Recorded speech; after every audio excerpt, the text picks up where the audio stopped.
Olá Brasil, olá para você de casa, começa agora mais um Ultra Show. Hoje nós vamos contar para você um pouco da história da Associação Viva e Deixe Viver Contadores de Histórias. Um grupo de voluntários que conseguiu, através da cultura, contando histórias, arrancar sorrisos de crianças que estão passando por momentos bem complicados.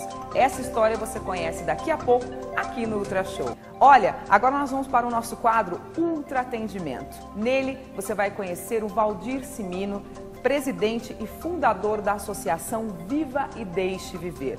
O Valdir faz um trabalho maravilhoso ensinando pessoas voluntárias a contarem histórias. E o resultado desse trabalho tem sido a transformação de vida de milhares de crianças em todo o Brasil. Vale a pena conferir. E para contar um pouco sobre essa história, ao meu lado, Valdir Cimino, tá certa a pronúncia do seu nome? Perfeito. Cimino, presidente e fundador da Associação Viva e Deixe Viver Contadores de História.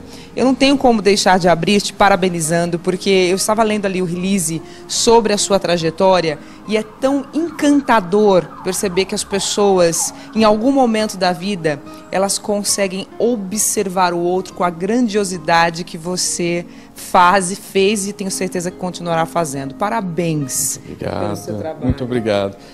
Eu acho que eu sou um profissional de comunicação. E se as pessoas não se comunicam, né, como dizia o velho Chacrinha, a gente se estrumbica, né? Eu acho que essa visão de levar a contação de história para um ambiente tão frio que é um hospital, principalmente aos olhos de uma criança e de um adolescente hoje que muitas vezes não tem o seu espaço dentro da saúde, acho que foi o grande marco. E mais do que nunca, a nossa saúde precisa de educação e cultura. Então os hospitais abriram esse espaço. E isso nos trouxe uma felicidade enorme, porque hoje a gente consegue formar leitores dentro desse processo. Enquanto a criança está se curando, ela também continua aprendendo, né? Continua se desenvolvendo. Valdir, vamos começar do prefácio, então. Okay. Como tudo isso começou? Você já era voluntário em alguma outra associação ou você teve a ideia no acaso? Como é que nasceu o projeto? Não, o voluntário vem desde a minha infância. Meus avós eram extremamente voluntários na comunidade do Ipiranga. E isso a gente já traz do próprio coração, na própria formação, né? Do seu nome é mágico. O estudo foi desenvolvido junto com a doutora Carmen Lancelotti, que foi minha orientadora, e a gente percebeu que as disciplinas de humanidades, aquelas que nos faz pensar, que nos faz refletir, que nos faz olhar para valores humanos, elas são, na grande maioria, eletivas. Então, a política, ela preconiza que a humanização tem que acontecer na transversalidade. Então, existem hoje universidades e faculdades muito preocupadas com esse foco. A gente está no início de uma revolução, né? Talvez a gente não consiga mudar os médicos mais céticos hoje, né? Mas a futura geração que está chegando já está chegando um pouco mais ávida, um pouco mais com vontade de fato de praticar o bom coração, né? Quando nós estávamos no nosso 7º ano, nós fizemos uma convenção com todos os nossos voluntários e queríamos entender o que o voluntário tem que ter de fato para se engajar, para colocar isso como uma missão no dia a dia dele. E nós descobrimos que o nosso voluntário ele tem os 3 Cs. O primeiro C é a consciência pela causa que está atuando, porque todo mundo acha lindo contar a história para uma criança hospitalizada. Mas se deparar com uma criança queimada, com uma criança quebrada, com uma criança, quer dizer, esfacelada dentro desse processo, requer muita atenção. E a gente também dá apoio terapêutico, caso esse voluntário precise, no processo de seleção e capacitação. Depois o compromisso, tem uma instituição esperando, tem família esperando, tem criança esperando. Quer dizer, hoje nós criamos um elo que os nossos pacientes, os nossos pequenos, os adolescentes esperam pela atividade. E depois ser constante, porque quando você é constante, você muda a sociedade. Hoje nós estamos desenvolvendo projetos de prevenção de saúde para dentro das escolas públicas, né? Então levar para os educadores a contação de história e como na contação de história você pode descobrir novas histórias, você pode construir histórias e você pode empoderar a criança a ser um autor de histórias, né? Eu acho que é essa mudança que o país precisa. Sem dúvida. E o incentivo à criatividade, à imaginação que nós estamos perdendo com a tecnologia. Olha, né? Não só isso, né? Se a gente não estimular essa criatividade, voltar, porque para contar uma história você brinca. E o brincar é o resgate de coisas que foram perdidas. Nós temos um trabalho desenvolvido na psiquiatria do HC, onde a gente, de fato, junto com os profissionais, está dando alta para as crianças com transtornos mentais, através da contação de história. É uma pesquisa constante. E o que nós descobrimos? Que 70% dos pais nessa instituição têm conteúdo, têm imaginação, têm criatividade, mas por causa do transtorno ele não consegue ultrapassar, ele não consegue chegar a essa criança. Nós estamos agora no estágio que nós estamos dando lição de casa para os pais. Vão brincar, vão resgatar as brincadeiras que vocês conheciam e depois traz para a gente esses resultados para a gente ver como é que isso... E nós temos uma doutora, a doutora Marisol Sendin, que acompanha todo o nosso processo, né? Foi um processo de acreditar. Desde 2006, a gente está ajudando, colaborando com uma sociedade menos preconceituosa. Porque de todas as doenças que a gente circula, os transtornos mentais são aqueles que nos deixam mais angustiados, né? Porque o indivíduo, de fato, é colocado numa caixa, né? A sociedade o rejeita, né? A gente tem que lembrar, como você falou, a família mudou. As famílias hoje também se reconfiguraram. A gente fala de família por afeto.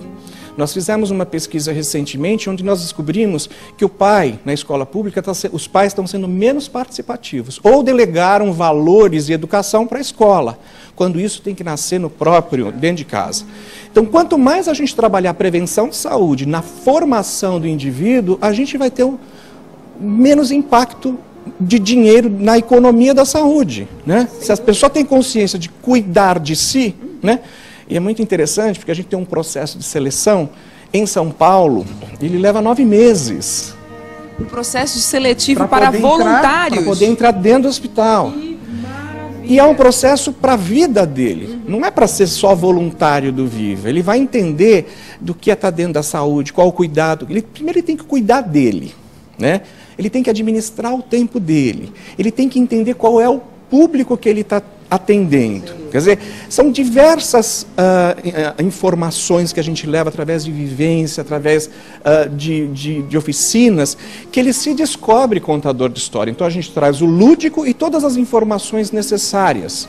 Recentemente foi feito um trabalho de mestrado na Bahia que mostrou que o nosso processo de seleção, ele equivale a educar o cidadão para ser um profissional da saúde. Então é aquela coisa mais incrível que a gente tem levado para os empresários. Façam trabalho, desenvolvam dentro da sua empresa trabalho constante, contínuo. Incentive de fato os seus, porque essa massa humana fazendo, acontecendo, muda uma sociedade.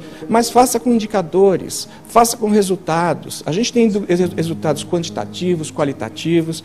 Dentro da Santa Casa de Misericórdia, em São Paulo, nós tivemos uma pesquisa que a gente mostrou que a criança, quando tem contador de história, ela se alimenta melhor, ela entende, ela é empoderada pela sua própria doença e como ela pode cuidar, então ela garante uma aderência melhor no medicamento, né?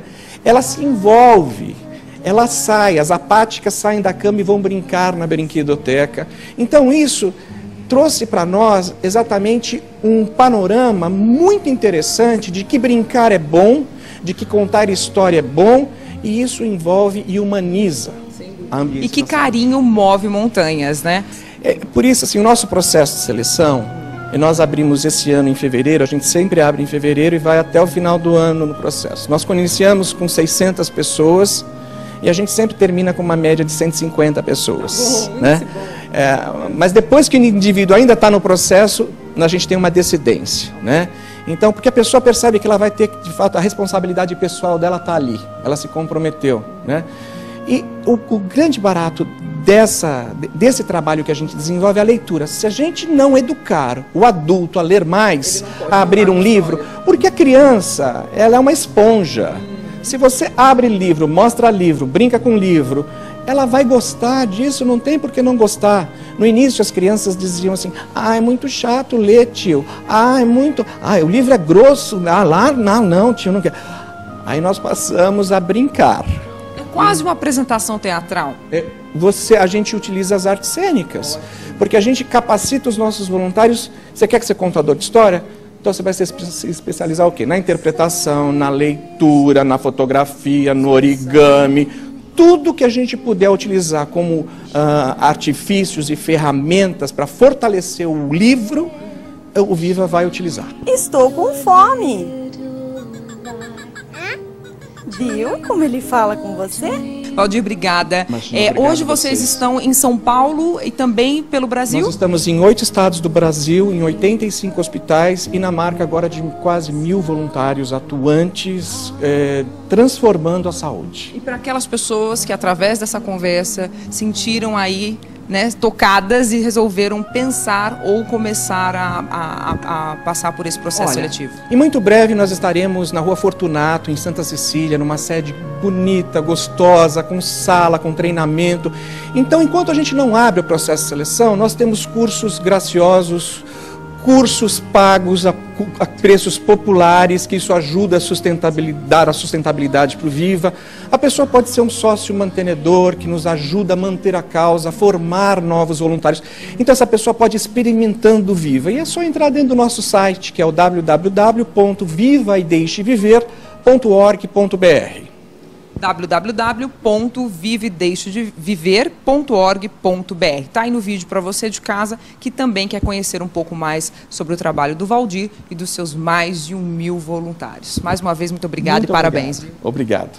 Na noite em que você nasceu, a lua sorriu com tamanha admiração que as estrelas vieram espiar.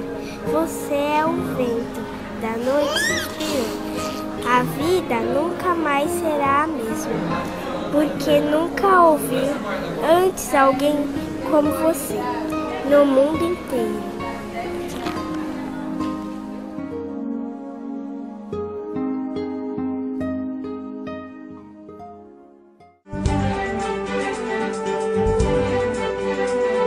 Fala a verdade, tem coisa mais bonita do que o sorriso de uma criança? Que coisa linda, né? Olha, é emocionante, foi realmente emocionante para toda a nossa equipe acompanhar o trabalho da Associação Vive e Deixe Viver. Eu quero daqui deixar 2 agradecimentos. Um ao Valdir Cimino, que nos abriu as portas da sua associação e nos mostrou esse belíssimo trabalho. 2, ao senhor Sidney Oliveira. É muito mais simples para um empresário usar um espaço na televisão só para comercializar produtos. É claro que o objetivo e foco dos nossos programas são vender, né? Vender. Agora, não basta vender apenas ou comercializar produtos, é preciso deixar alguma mensagem. E eu acho que a Ultrafarma tem aberto espaço para que essa mensagem seja espalhada. Essa semana eu passeava e zapeava um pouco pela televisão e eu contei em menos de 10 minutos 5 notícias negativas, né? Só pessoas falando de coisas ruins. E de repente nós temos hoje a oportunidade aqui de contar um pouco da história de pessoas que têm feito e realizam ações muito bonitas, muito positivas. Então eu acho que a gente tem que usar mais a televisão para mostrar para você de casa que o mundo não é assim tão feio. Prova disso foi essa matéria que você acabou de assistir. Então um beijo para você, Valdir Cimino, e um grande abraço para o nosso presidente Sidney Oliveira, que nos proporciona a oportunidade de fazer uma televisão mais feliz e mais solidária. Vamos agora para o nosso